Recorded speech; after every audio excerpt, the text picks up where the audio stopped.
Welcome to Within the Frame, where we bring the most pressing issues across the globe into focus. I'm Kim Mok-yeon. Jae-myung has been sworn in as South Korea's 21st president, promising to lead with unity and realism on the global stage. In his inaugural address, he laid out a vision of pragmatic diplomacy focused on the national interest, not ideology. 국익 중심의 실용 외교를 통해 글로벌 경제 안보 환경 대전환의 위기를 국익 극대화의 기회로 만들겠습니다.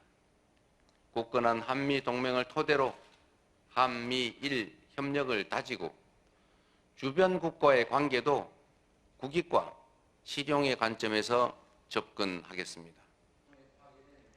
When it comes to North Korea, President Lee has emphasized phased cooperation and open communication alongside firm deterrence.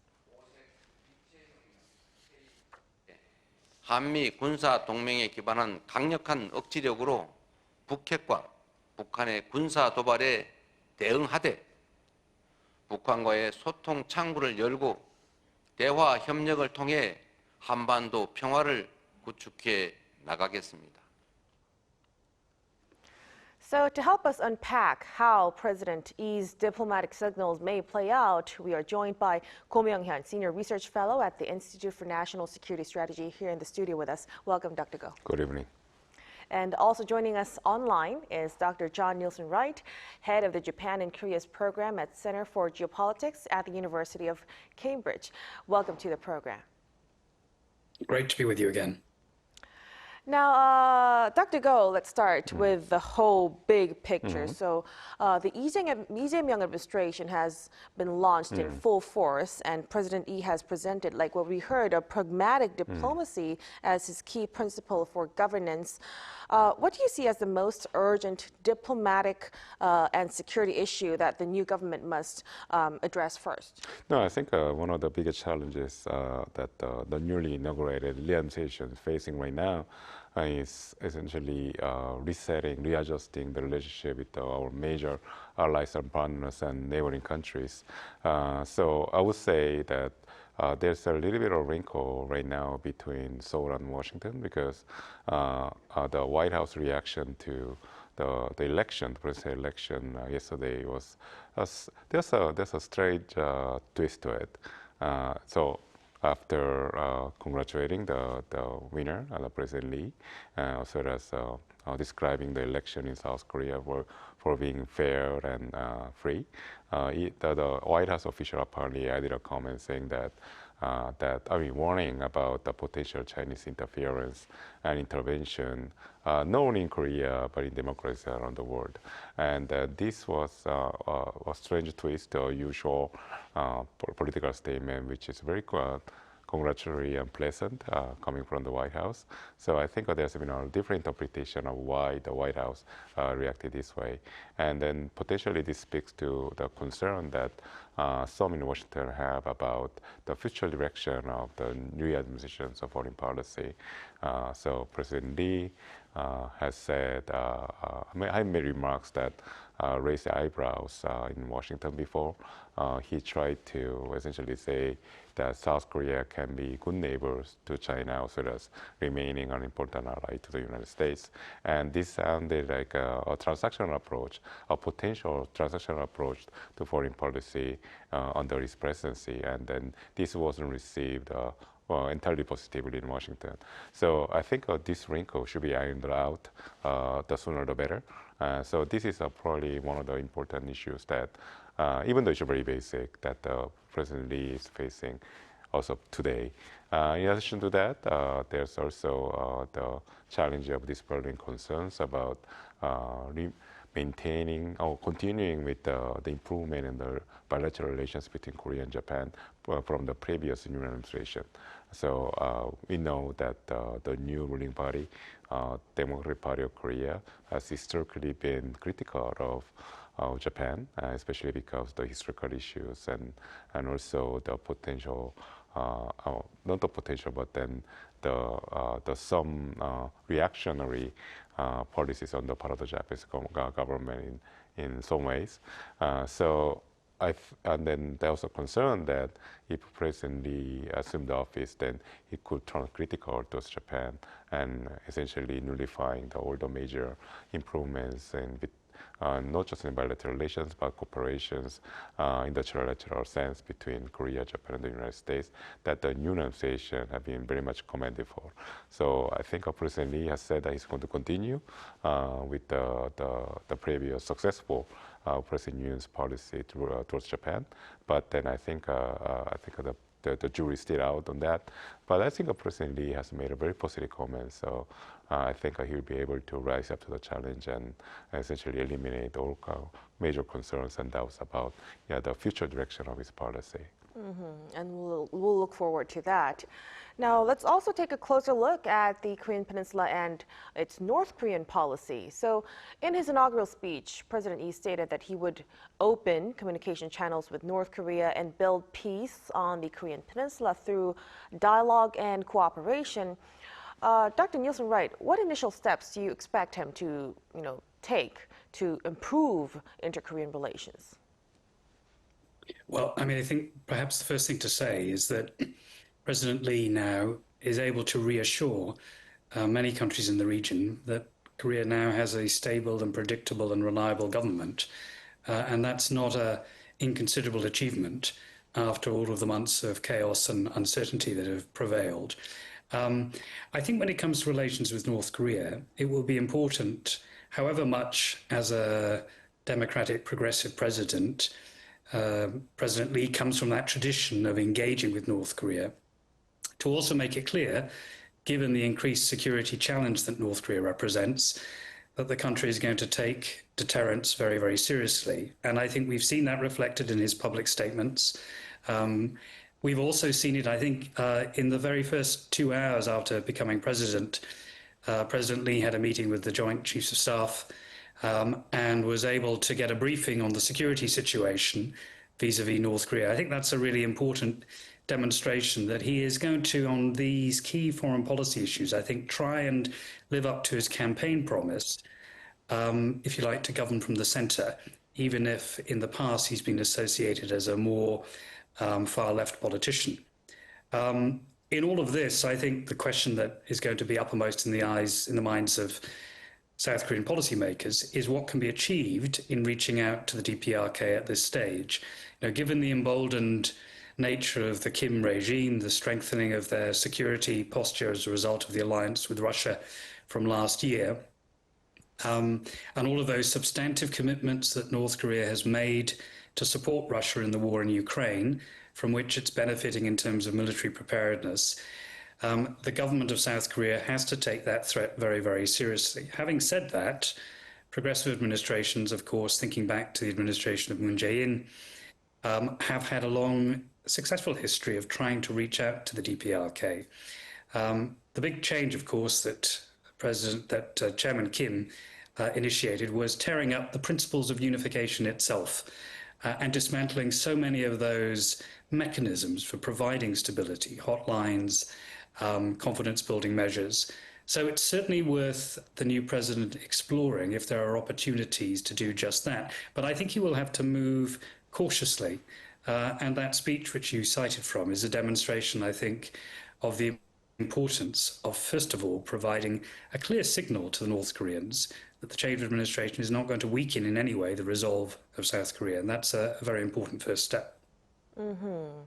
So continuing with that thread, Dr. Go, President Lee has expressed his intention to restore the September 19 inter-Korean military agreement, which was nullified by the regime after being suspended by the previous administration. So putting this and also what Dr. Nielsen-Wright has mentioned, how realistic do you think this is, and what are the challenges that we could expect? Well, much has happened since the September 19th agreement has been signed between the two Koreas. Most of all, North Korea has become bona fide nuclear power. Even the United States calls North Korea nuclear power now. And I think that has raised, I would say, not just the stature of North Korea, but it also changed the way North Korea approaches South Korea. And also another addition to that has been North Korea's announcement of the so-called two hostile states doctrine. So Kim Jong-un last year announced that North Korea and South Korea are essentially enemy states. So in fact, even though the two Koreas always had some sort of tension in each relationship, the North Korean leader has essentially stated that South Korea is essentially a permanent enemy of North Korea, thereby justifying and rationalizing hostile action by North Korea against the South. So it's quite a bit of change, a fundamental change in North Korea's approach to the South. So this is the reason why North Korea has been ignoring all types of entreaties for establishing dialogue, communication with them from the South especially.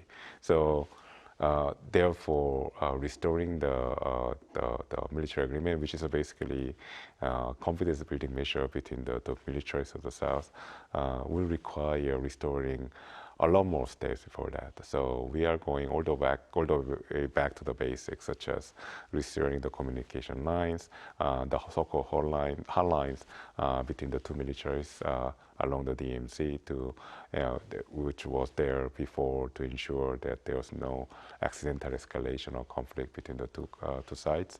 We have to restore that first, and then we have to restore essentially regular meetings between the two militaries, such as two Koreas.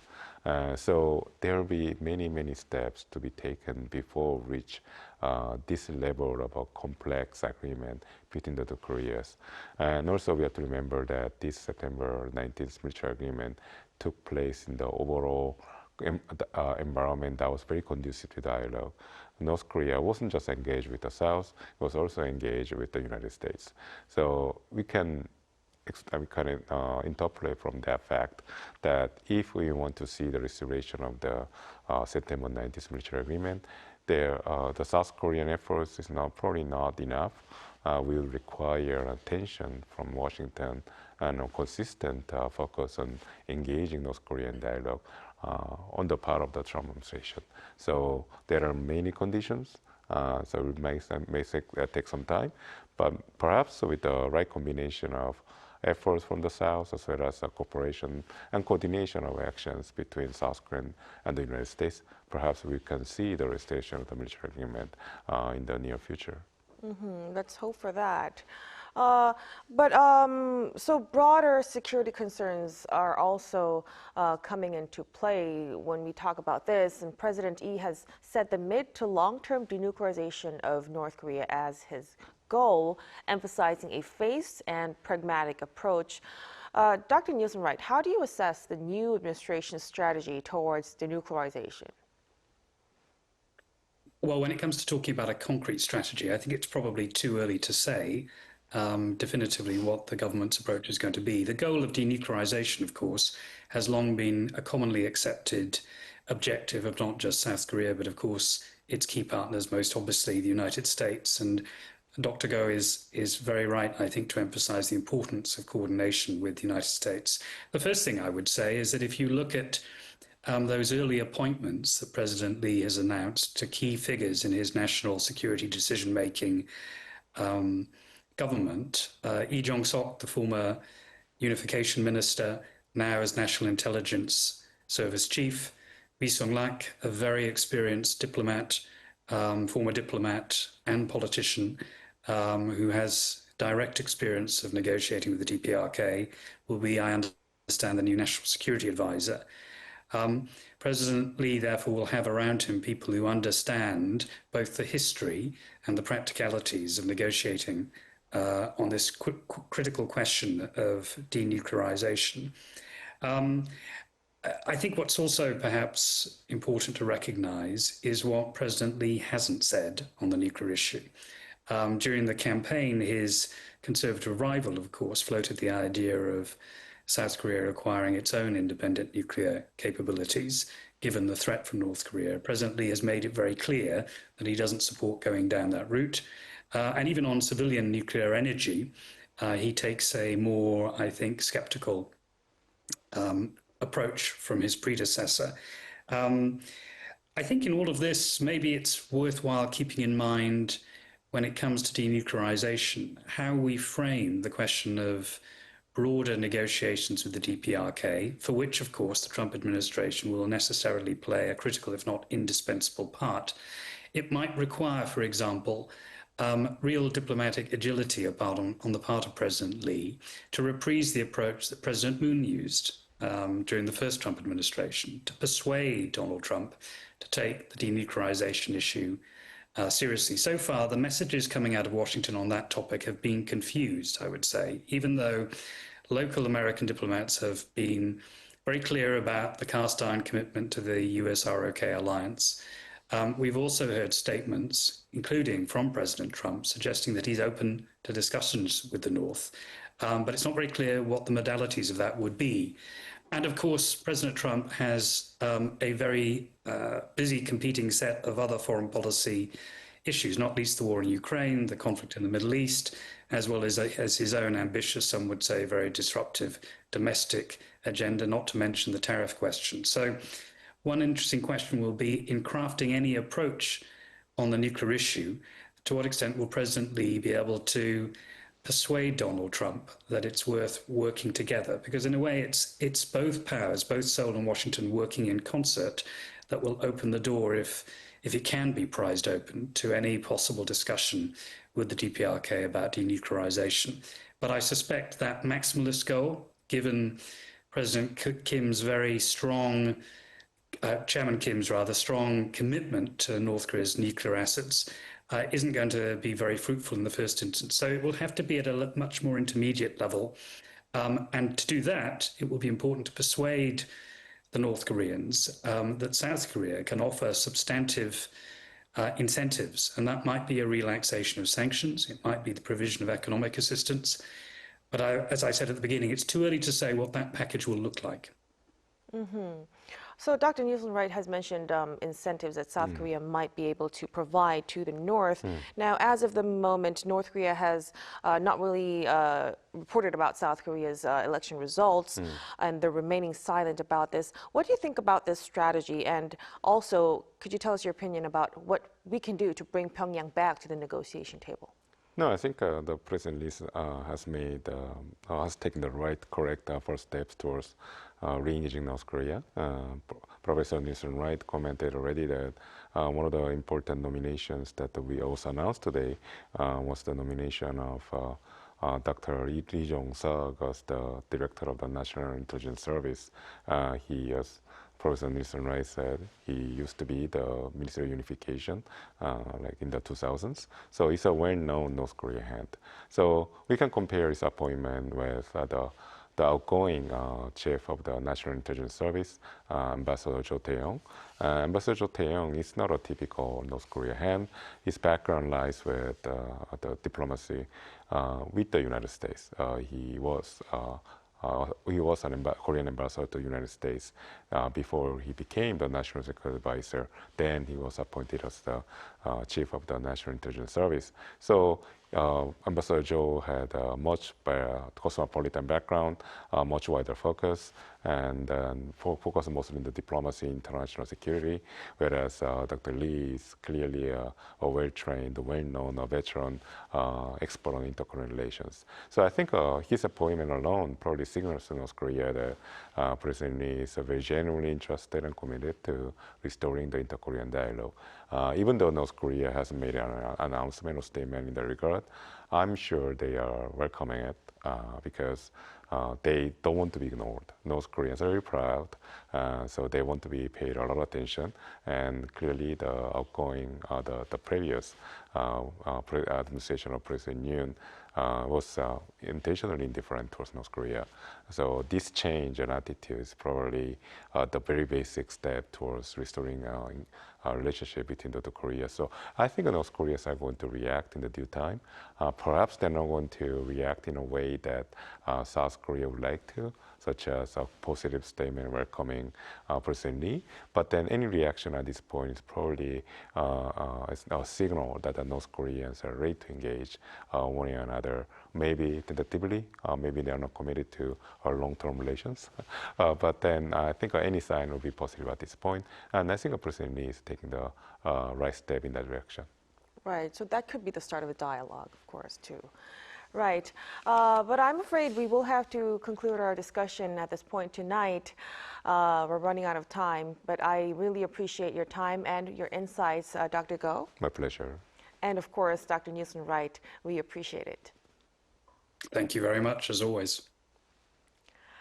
And that'll be all from us on Within the Frame. Be sure to tune in again next time as we continue to explore the stories that matter. Until then, stay informed and engaged.